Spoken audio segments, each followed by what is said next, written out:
గంట కనిపెట్టుకొని ఉండాలి. ఇవాళ భారతీయ జనతా పార్టీ వాళ్ళు కేంద్రంలో అధికారంలో ఉన్నారు. ఇప్పుడు నేను రాంగా చూసుకుంటూ వచ్చిన ఈ ఉప్పల్ ఫ్లైఓవర్ అది భూమి పుట్టినప్పుడు పుట్టింది, ఇంకా కడతనే ఉన్నారు. మనం హైదరాబాద్ లో 42 ఫ్లైఓవర్లు కట్టినాం, ఒక 4-5 ఏళ్లలో కట్టేసినాం. వీళ్ళు అది కేంద్ర ప్రభుత్వ ప్రాజెక్ట్, అది మేము కడతాం రాయి అంటే కాదు కాదు కాదు మేమే కడతామని తీసుకున్నారు. అది నేషనల్ హైవే జాతీయ రహదారి మేమైతేనే కడతాం, మేమే సిపాయిలమని తీసుకున్నారు. ఏమైంది మరి ఈరోజు? 8 ఏళ్ళు ఏమో అయింది, ఇంతవరకు అతి లేదు గతి లేదు. ఉప్పల్ నుంచి నారాపల్లి వరకు కింద రోడ్లు నరకం, పైన ఫ్లైఓవర్ అది పూర్తి అయితేనే లేదు. ఈ రకంగా భారతీయ జనతా పార్టీ కూడా ప్రజల సమస్యలు కానీ తెలంగాణ కోసం కానీ చేసిందేమీ లేదు. ఇంకా మీదికెళ్ళి ఒక కొత్త కుట్ర కూడా తెరలేపుతున్నట్టుగా కనబడతా ఉన్నది. కొత్తగా మరొక కుట్ర కూడా చేస్తున్నది భారతీయ జనతా పార్టీ. మీరు చూసింటారు ఇవాళ పేపర్లలో సీట్లు పెరుగుతున్నాయి, అసెంబ్లీ సీట్లు, పార్లమెంట్ సీట్లు అని ఇవాళ పేపర్లో మీరు చూసే ఉంటారు. కానీ అందులో కూడా ఏదో కుట్ర జరుగుతున్నట్టుగానే కనబడతా ఉన్నది. ఎందుకంటే బయటికి ప్రధానమంత్రి మాట్లాడినప్పుడు, నిన్నగాక మొన్న కేంద్ర మంత్రి కిషన్ రెడ్డి మాట్లాడినప్పుడు 50% సీట్లు పెంచుతున్నామని చెప్పింది. అంటే 110 ఉంటే 179 అవుతుంది, 60 సీట్లు పెరుగుతాయని చెప్పింది. 17 సీట్లున్నాయి పార్లమెంట్ లో, 26 అవుతాయని చెప్పిండ్రు. కానీ బిల్లు పెట్టిండ్రు, రేపటి నుంచి పార్లమెంట్ పెట్టిండ్రు. బిల్లులో మాత్రం 50% ముచ్చట్లు లేనే లేదు. అంటే చెప్పేది ఒకటి, చేసేది ఒకటి. మీరు ఒక్క మాట యాది పెట్టుకోండి, భారతీయ జనతా పార్టీ ఎన్నటికి కూడా తెలంగాణకు మిత్రుడు కాదు. ఆనాడు 2014లో ఆంధ్రప్రదేశ్ పునర్విభజన చట్టంలోనే సీట్లు పెంచుదామనే ఆలోచన ఆ చట్టంలోనే ఉన్నది. కానీ ఆ చట్టాన్ని తుంగలో దొక్కిందే భారతీయ జనతా పార్టీ. మళ్ళీ ఈ రోజు సీట్ల పెంపు పేరు మీద మళ్ళీ కొత్త డ్రామా చేస్తూ మహిళా రిజర్వేషన్ అని చెప్పి తీసుకొస్తా ఉన్నారు. మహిళా రిజర్వేషన్ కు మేము అనుకూలమే. మహిళా రిజర్వేషన్ ఖచ్చితంగా సమర్థించిందే కేసీఆర్ గారు, మన పార్టీ. శాసనసభలో శాసన మండలిలో తీర్మానం చేసి కేసీఆర్ గారి నాయకత్వంలో మహిళలకు ఖచ్చితంగా చట్టసభల్లో 33% ఇయ్యాల్సిందే. మేము ఇక్కడ మార్కెట్ కమిటీలో ఇచ్చినాం, స్థానిక సంస్థల్లో 50% ఇచ్చినాం, మీరెందుకు ఇయ్యరు అని చెప్పి శాసనసభలో శాసన మండలిలో తీర్మానం చేసి పంపిందే కేసీఆర్ ప్రభుత్వం, బీఆర్ఎస్ పార్టీ. దాని విషయంలో ఇబ్బంది లేదు. కానీ డీలిమిటేషన్ పేరు మీద దక్షిణాది రాష్ట్రాలకు, తెలంగాణకు, ఆంధ్రకు, తమిళనాడుకు, కర్ణాటకకు, కేరళకు, పాండిచ్చేరికి అన్యాయం చేస్తామంటే మాత్రం ఎట్టి పరిస్థితుల్లో ఊరుకోము. ఎట్టి పరిస్థితుల్లో బీజేపీకి సమర్థన ఇచ్చే ప్రసక్తే లేదు. ఒక్క మాట మాత్రం పక్కా, ఇవాళ 24% వాటా దక్షిణాది రాష్ట్రాలకు పార్లమెంట్ లో ఉన్నది. దాన్ని యథాతథంగా మెయింటైన్ చేయాల్సిందే. లేకపోతే మాత్రం ఎట్టి పరిస్థితుల్లో తిరుగుబాటుకు, పెద్ద ఉద్యమానికి కూడా బీఆర్ఎస్ఏ నాయకత్వం వహిస్తుంది. అవసరమైతే కేసీఆర్ గారే ముందుండి నడిపిస్తారనే మాట కూడా నేను భారతీయ జనతా పార్టీకి, కేంద్ర ప్రభుత్వాన్ని కూడా చెప్తా ఉన్నా. ఇంకొక మాట కూడా గుర్తుపెట్టుకోవాలి మనందరం కూడా. ఇవాళ సందిట్లో సడేమియా లెక్క కాంగ్రెస్ బలహీనమైంది కాబట్టి మాకేమన్నా ఛాన్స్ దొరుకుతుందేమో అని చెప్పి మీ మేడ్చల్లో కూడా మొన్న బీజేపీ వాళ్ళు ప్రయత్నం చేసింది. కానీ మల్లారెడ్డి గారి నాయకత్వంలో 3 మున్సిపాలిటీలుంటే బ్రహ్మాండమైన విజయం సాధించినందుకు గట్టిగా చప్పట్లతో మేడ్చల్ కార్యకర్తలకు, మల్లారెడ్డి గారికి ప్రత్యేకంగా అభినందనలు కూడా నేను తెలియజేస్తా ఉన్నా.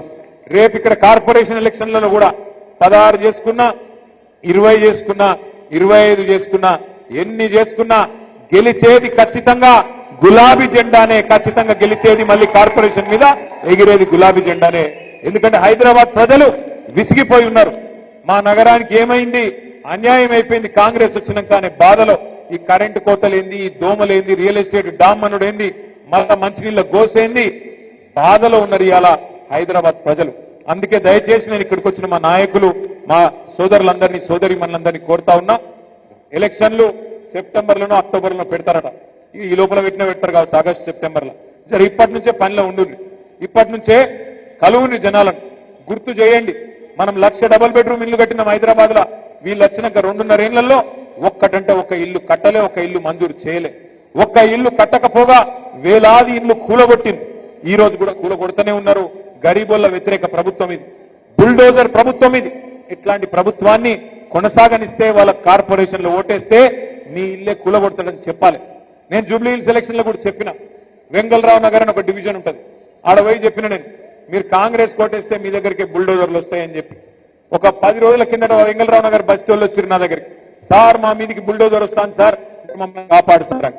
నేను వాళ్ళకి ఒకటే చెప్పిన, కత్తి వానికి ఇస్తేవి యుద్ధం నన్ను చేయమని పడుతుంది ఎట్లయితుంది అని అడిగిన ఓట్లు వానికేస్తేవి జూబ్లీ సెలక్షన్ లో ఇప్పుడు యుద్ధం నన్ను చేయమంటున్నావు ఆడికెళ్ళి చేయాలి రేపు మీరు కూడా అదే అడగాలి ఓటు మాకేయండి మీ సమస్య పరిష్కారం మా బాధ్యత అని చెప్పండి అట్లాగే ఇంకొక విషయం చెప్పండి అందరికీ కూడా ఓటు అడిగేటప్పుడు ముఖ్యంగా కార్పొరేటర్ ఎన్నికల్లో 2 ఏళ్లలో మళ్ళీ తిరిగి కేసీఆర్ గారు రాబోతున్నాడు మీకు ఇచ్చే ప్రతి మాట నిలబెట్టుకునే బాధ్యత మాది అనే మాట గట్టిగా చెప్పండి తప్పకుండా ఇప్పటి నుంచే నిర్విరామంగా ప్రజల్లో ఉండాలని చెప్పి కూడా నేను కోరుతా ఉన్నా తమ్ముడు మధుకర్ గారు పోచయ్య గారు అదేవిధంగా పీర్జాది కూడా మిగతా కార్పొరేటర్లు అందరూ కూడా బ్రహ్మాండంగా పనిచేశారు వెంకటరెడ్డి గారి నాయకత్వంలో అవార్డులు కూడా గెలుచుకున్నారు మీరు జాతీయ స్థాయిలో మల్లారెడ్డి గారి నాయకత్వంలో మేడ్చల్ నియోజకవర్గం కూడా బ్రహ్మాండంగా అభివృద్ధి జరిగింది తను సొంతంగా 60 కోట్ల రూపాయలు పెట్టి మల్లారెడ్డి గారు గ్రామాన కూడా రోడ్లు వేయించిన నాయకుడు మల్లారెడ్డి గారు కాబట్టి తప్పకుండా మంచి నాయకత్వం ఉంది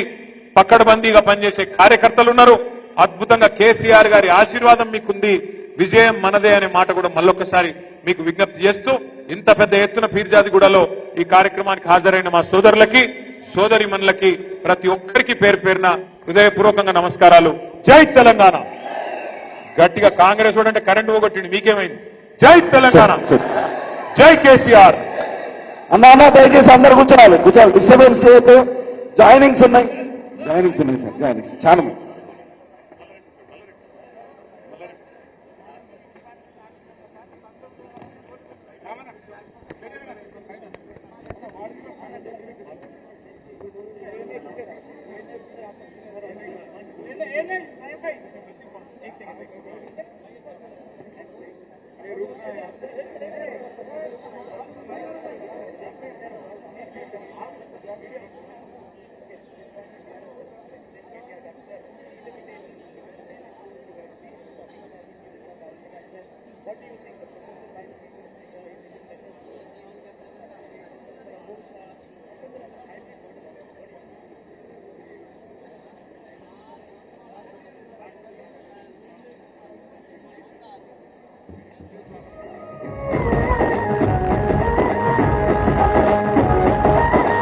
సౌండ్ బంద్ నో సౌండ్